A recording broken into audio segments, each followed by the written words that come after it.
بدل کے بھیس پھر آتے ہیں ہر زمانے میں، اگرچہ پیر ہیں آدم جواں ہے لات و منات، یہ ایک سجدہ جسے تو گراں سمجھتا ہے، ہزار سجدے سے دیتا ہے آدمی کو نجات۔ یہ دو اشعار علامہ اقبال کی مختصر سی نظم نماز سے لیے گئے ہیں جو ضرب کلیم میں موجود ہے، اور اس نظم میں علامہ اقبال نے نماز کے پیراڈائم کو اور خاص طور پر نماز میں ادا کیے جانے والے سجدے کے پیراڈائم کو ایکسپلین کیا ہے۔ اقبال کہتے ہیں کہ بدل کے بھیس پھر آتے ہیں ہر زمانے میں، یعنی ہر زمانے میں بدل کر بھیس آتے ہیں، اپنا گیٹ اپ، اپنا حلیہ چینج کر کے ہر زمانے میں پھر سے آ جاتے ہیں۔ کون آ جاتا ہے؟ اگرچہ پیر ہیں آدم جواں ہیں لات و منات، یعنی جو لات اور منات ہیں جو کہ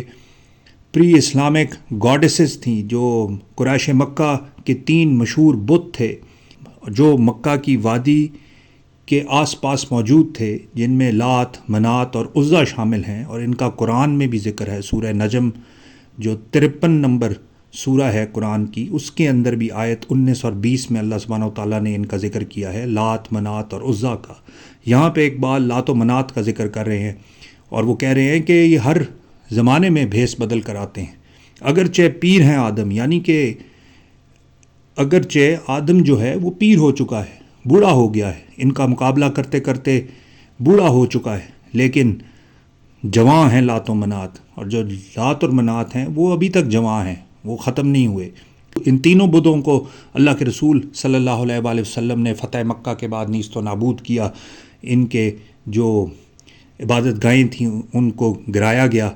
لیکن علامہ اقبال ہمیں یہاں پہ یہ سمجھا رہے ہیں کہ وہ ختم تو ہو گئے تھے اس وقت، لیکن یہ بھیس بدل کر ہر زمانے میں آتے ہیں۔ آدمی ان کا مقابلہ کر کر کے بوڑھا ہو چکا ہے، لیکن یہ ہر زمانے میں جواں ہو کے ایک نئے روپ میں آتے ہیں۔ بدل کے بھیس پھر آتے ہیں ہر زمانے میں، اگرچہ پیر ہیں آدم جواں ہے لات و منات، یہ ایک سجدہ جسے تو گراں سمجھتا ہے، ہزار سجدے سے دیتا ہے آدمی کو نجات۔ یعنی یہ جو ایک سجدہ ہے جو اسلام نے اللہ کو کرنے کا حکم دیا ہے کہ وہی اصل خدا ہے، اصل رب ہے، الہ وہ ہے، اللہ سبحانہ وتعالیٰ کو جو سجدہ کیا جاتا ہے وہ انسان پر شاید گراں گزرتا ہے، اس پر بھاری گزرتا ہے۔ گراں کا مطلب ہوتا ہے بھاری۔ تو یہ جو ایک سجدہ انسان اپنے آپ پر بھاری سمجھتا ہے، اصل میں یہ اس کو آزاد کرتا ہے ان تمام سجدوں سے جو وہ لات و منات کو کرتا ہے اور بتوں کو کرتا ہے دور حاضر میں، جو کیپٹلزم کا بت ہے، ڈالر کا بت ہے، بٹ کوائن کا بت ہے، اور کیپٹلسٹک ٹولز کا بت ہے، سرمایہ داری نظام کے بت ہیں۔ ان سب کو سجدہ کرنے سے بہتر ہے کہ ایک خدا کو سجدہ کیا جائے۔ یہی توحید کا کانسیپٹ ہے، یہی لا الہ الا اللہ کا مطلب ہے کہ کوئی خدا نہیں اللہ سبحانہ وتعالیٰ کے سوا۔ تو علامہ اقبال ہمیں یہ سمجھا رہے ہیں کہ یہ جو گراں سمجھتے ہو اپنے آپ پر سجدہ کرنا اللہ سبحانہ وتعالیٰ کو، یہ کوئی بھاری چیز نہیں ہے، بلکہ اس میں تمہاری آزادی کا پیغام ہے۔ اگر تم ایک خدا کی عبادت کرو گے تو اصل میں وہ تمہاری خودی کو کم نہیں کرے گا، بلکہ تمہاری خودی کو وہ ایک سجدہ بڑھائے گا۔ اور ان تمام بتوں سے، جو کہ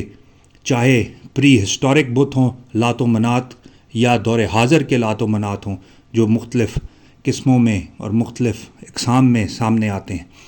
اور مختلف فارمز میں سامنے آتے ہیں بھیس بدل کر، وہ ہوں، ان سب سے تمہاری جان چھڑا دے گا۔ بدل کے بھیس پھر آتے ہیں ہر زمانے میں، اگرچہ پیر ہیں آدم جواں ہے لات و منات، یہ ایک سجدہ جسے تو گراں سمجھتا ہے، ہزار سجدے سے دیتا ہے آدمی کو نجات۔